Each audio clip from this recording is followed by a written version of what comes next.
రండి, కదులుతున్న రైల్లో జరిగిన ఒక రియల్ లైఫ్ స్టోరీ చూద్దాం. ఇది మానవ నమ్మకాన్ని భలే పరీక్షిస్తుంది. డబ్బుల విషయానికొస్తే పరిచయం లేనివాళ్లని గుడ్డిగా నమ్మగలమా, లేక ఖచ్చితంగా మోసం చేస్తారనే భయపడాలా?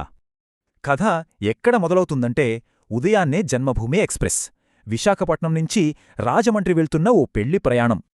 దారిలో తుని స్టేషన్ రాగానే ఒక ఆయన 2 కాఫీలు ఆర్డర్ చేశాడు. వాటి ఖరీదు కరెక్ట్గా 20 రూపాయలు. 200 నోటు ఇచ్చాడు. కాని ఆ చిల్లర తీసుకునేలోపే సడన్గా రైలు కదిలిపోయింది. రైలు స్పీడ్ అందుకుంది.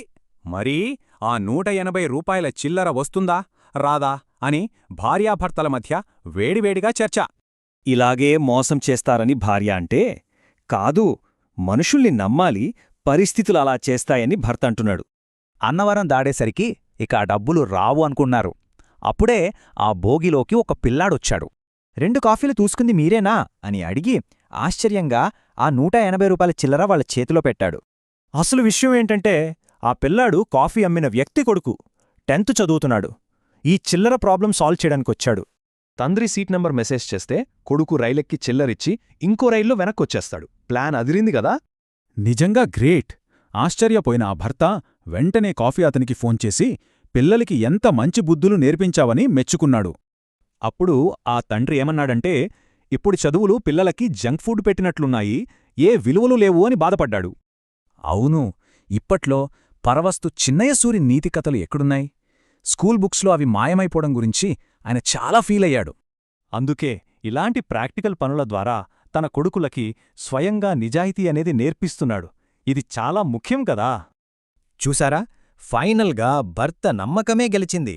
ఆ చిరునవ్వు డబ్బుల కోసం కాదు, మనుషుల్లో ఇంకా బతికున్న నిజాయితీని చూసి.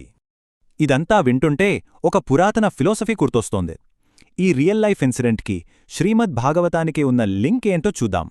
భాగవతంలో ధర్మాన్ని 4 కాళ్ల వృషభంగా చెబుతారు. అవి తపస్సు, పరిశుభ్రత, దయ, ఇంకా సత్యం లేదా నమ్మకం.